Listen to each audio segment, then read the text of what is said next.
Hello, this is Bruce sitting here at 9CI with Kayla. We're doing something a little different here. Kayla is normally the person that's doing the interviewing. She's putting all the videos together, editing and things like that.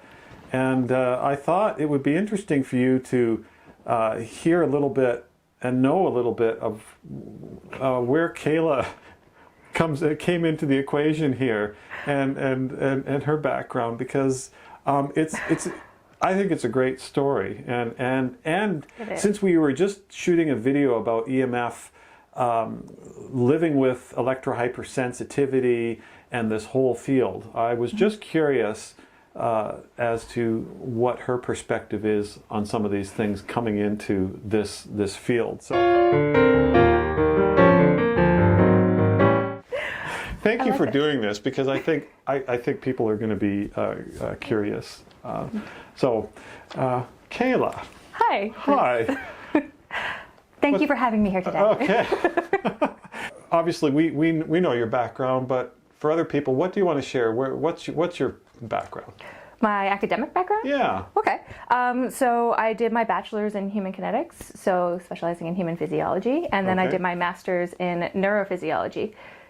So I transitioned into the brain, and I wanted to do Alzheimer's research specifically.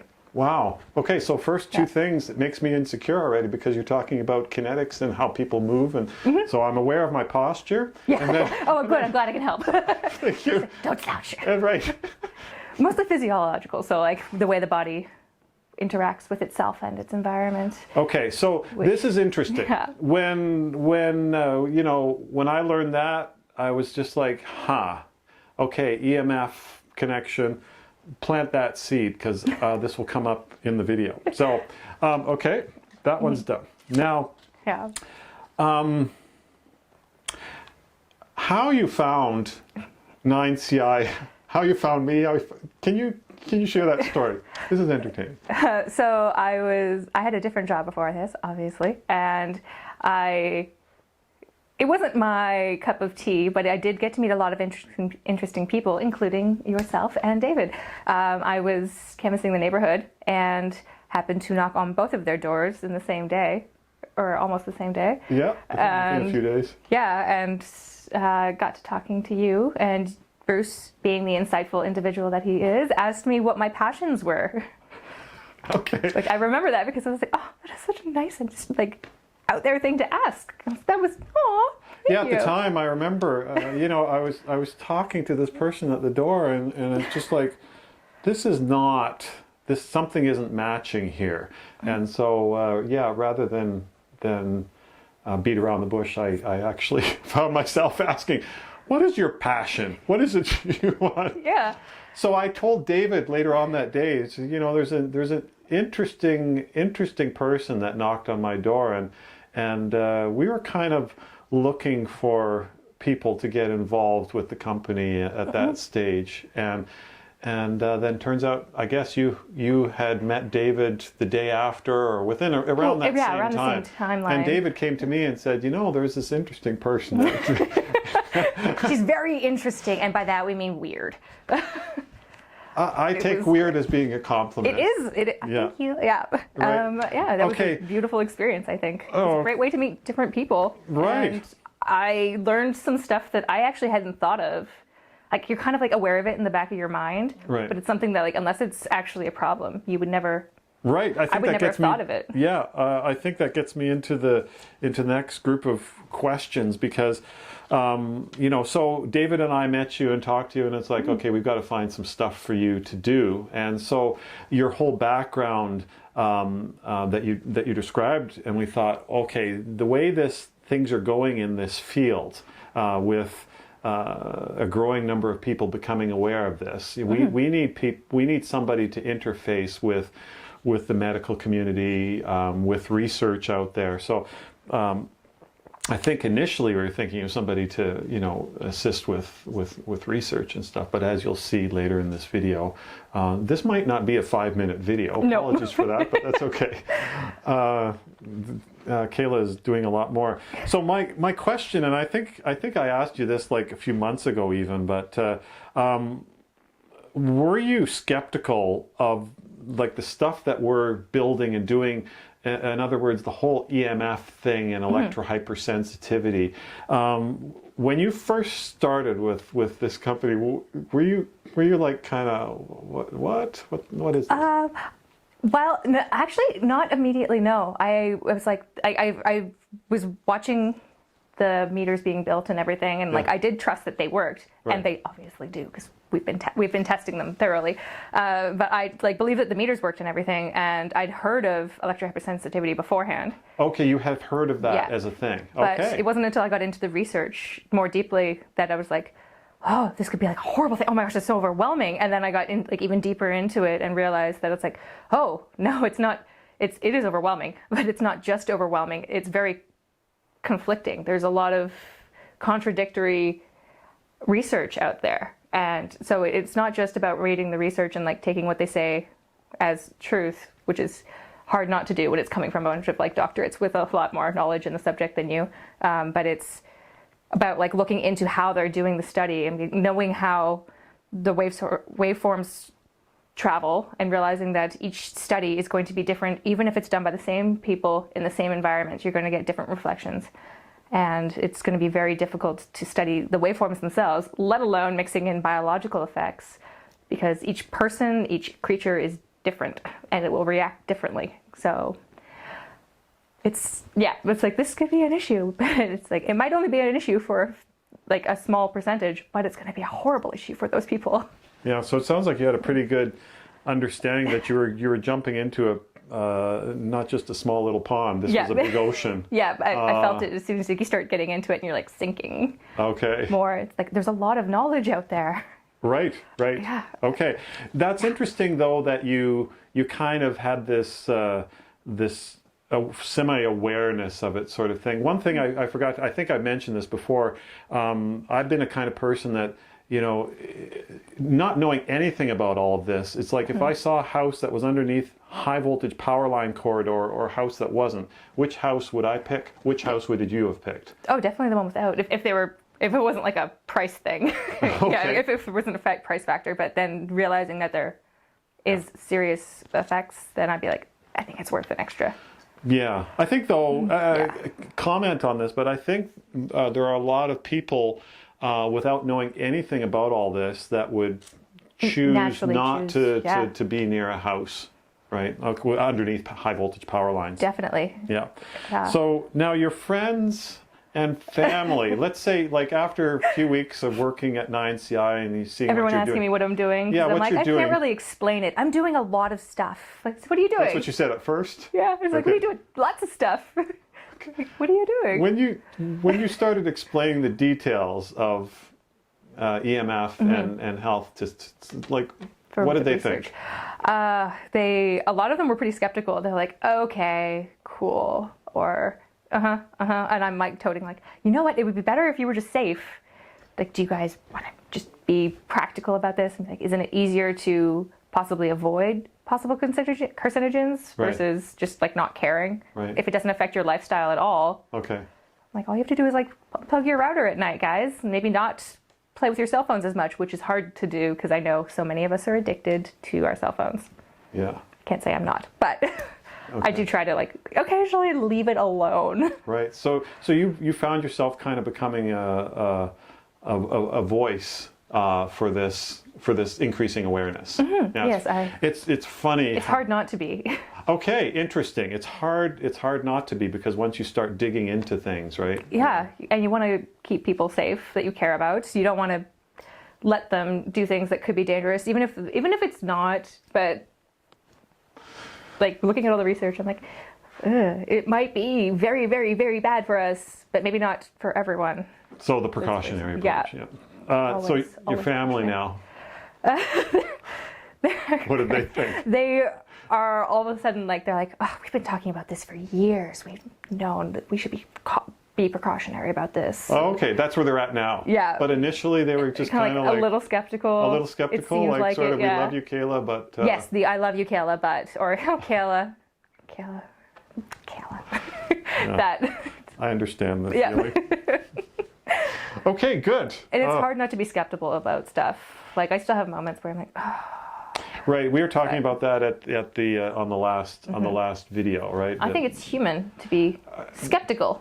And I think that ties in why good. human beings are slow to adapt and learn, right? Because we're used to doing certain things. So Exactly. It's in hard Canada, to change habits. Safety Code 6, ICNIRP, non-ionizing radiation protection standards, you know, just like don't. These are all the things. Yeah, we have our precautionary measures in place, and you're like, do you? Are they actually truly precautionary? Right. Okay. So now, where things are now, you know, all the meters we're building, the stuff we're doing for Safe Living Technologies, the research that we're doing for new products, all in this field. Did you think it was going to be such a thing, like a successful thing? I did not. I was like, I figured that there would definitely be sales. Right. Because like sustainable sort of like, okay, something for like you. there's people that are interested in this, but I didn't think there would be so many people. Yeah. Like I thought, like based on like the percentages that I was reading about and like how many of these people are like actually around us, and I didn't think that there'd be that many people interested in it, or at least aware. That's good. I've seen the same thing. I mean, like my awareness started with this in 2014. So in this short time, I'm not seeing a linear straight line curve. I'm seeing an exponential growth. Yeah. Now the big thing about 5G, I think, has been a huge turning point, right? Yeah. Now that they're rolling out with new technology when we haven't even settled on.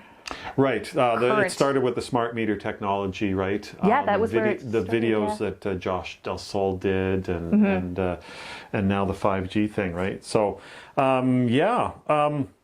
okay. So now you were alluding to this a little bit. I think maybe you've already answered this, but like, what are the effects you think you've had on other people since getting involved in this? And like, have you affected other people's lives? Have you changed the way they work around wireless? I hope so. Yeah. I would like to hope so. I think I have, and I think it's subtle. Yeah. So I've noticed that some of my friends are at least aware of it. Yeah. Like, so I've started personally noticing cell phone towers everywhere, mostly because of some prototypes that we were playing that I got to play with.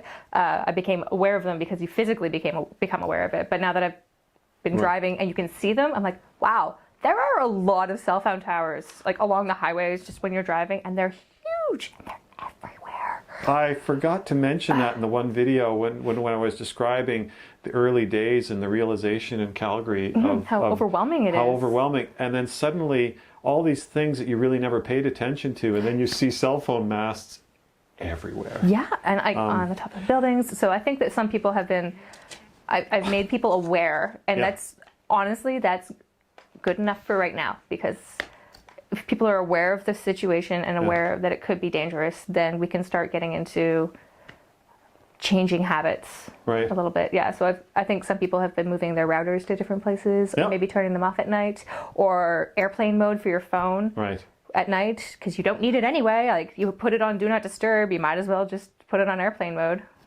For the 2 to 6 a.m. or whatever time you don't want to be contacted. Right, exactly. Simple things. Okay, no, that's interesting. Again, the cell phone mast awareness, and that's gonna increase now, because we're gonna be aware of the the 5G stuff rolling out. Well, they'll be more hidden though.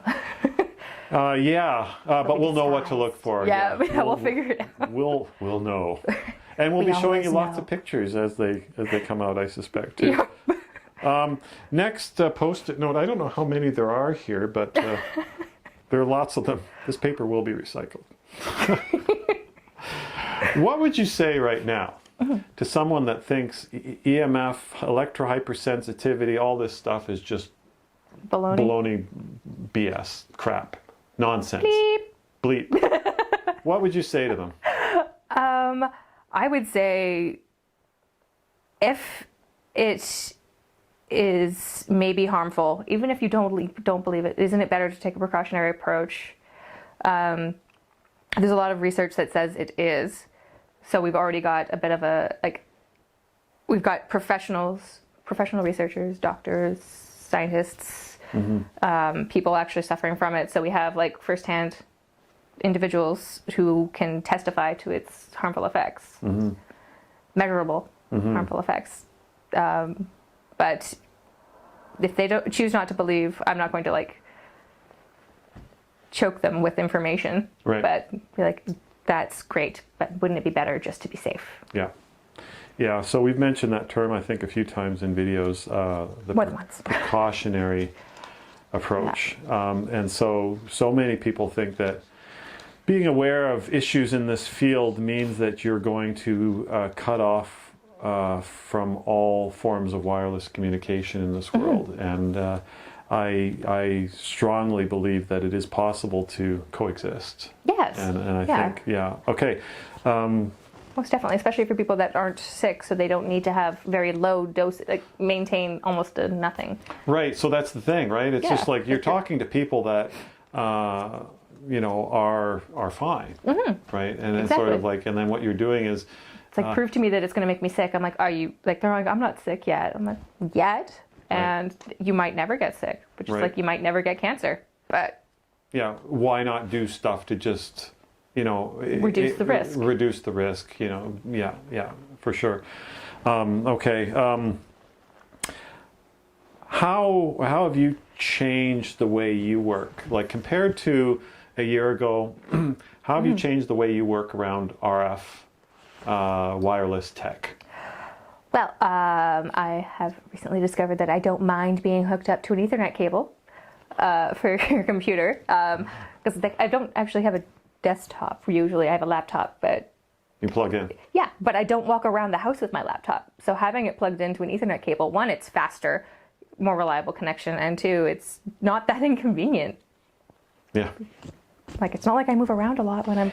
Everything and everyone assumes that you're going to be using wireless connection. Like all the time. Right. And why would anybody want to use wired connection? Yeah. Right. And now you're saying. So you've changed that. What about Wi-Fi router and stuff at home? I set it up on a timer for my parents, and I turn my phone into airplane mode at night and turn my Wi-Fi off on my computer. Yeah, so you did that for your parents too, yeah? Yeah, just at night. It's like, because I sleep next to my laptop, so I'm like, I don't really want this. If it, like, even if it like isn't making me sick, I'm like, I think it would be better just to turn it off, just in case. Okay, so that's a question that I kind of jotted. I can hardly read my handwriting here.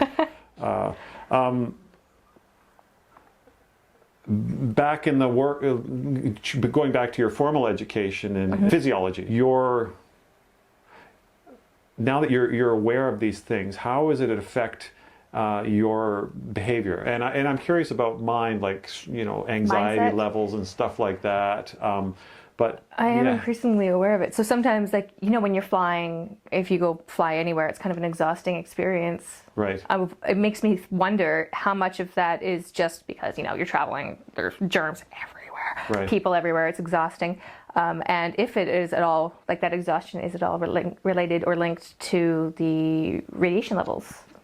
So for like in the towers and the airports and stuff, if that's contributing, or if it's just like my usual travel anxiety. Right. Like, is it that, or maybe are they linked? And I've just, I don't notice that that's what making me anxious or upset or making my tummy hurt. Right. Like, if that's possibly why. I seem to remember, you know, being able to doze off quite easily, not comfortably sleep, but now it seems like most airplanes are Wi-Fi equipped. Yeah. And I think even if I'm not paying for it, it's still there. Right. Have you seen those pictures? Maybe you've yeah, I think I showed you some pictures, the studies that they do the Wi-Fi testing in airplanes. They put sacks of potatoes in all the seats, and that simulates human bodies so that they can measure all the reflections you're talking about. Yep. So, you know, not surprising at all that the airliners consider you a sack of potatoes. Right. For people that are sort of in the bridge between these two worlds, if you got as a gift, a Christmas or a birthday gift, a Fitbit or a beautiful new gold-plated Apple smartwatch, if somebody didn't know about your awareness, presumably by now most people wouldn't do that. But let's say you got one. How'd you deal with that? Would you wear it? Would you use it? Not very often. probably not. I'm actually not a big fan of watches because I walk into a lot of stuff because I'm very clumsy. But after having measured them personally and seen just how, especially the Apple products, because they like to have a very consistent connection, so they jack up the power. Yeah. I don't think I would wear it very often. Okay. It would be Yeah. an occasional thing, like maybe if I went for a jog or something. It Right. wouldn't be. Right, just to keep track of. I would use stats, it as I would use it as stats. like a purpose thing, not like in physiology sort of thing. yeah, yes. yeah, like a heart rate monitor. Okay, right. It wouldn't be all day every day. A short-term thing. Okay. Yeah, I wouldn't be using it for my phone. Right. So, you can use them as. Right. Yeah, I remember seeing a few years ago with the smart watches and things, the wearable tech. Some people developing rashes and stuff like that underneath. Yeah. And you look at it and it's like, it looks like a rash, but actually that's just a mild radiation burn. Mm-hmm. Right. Yeah.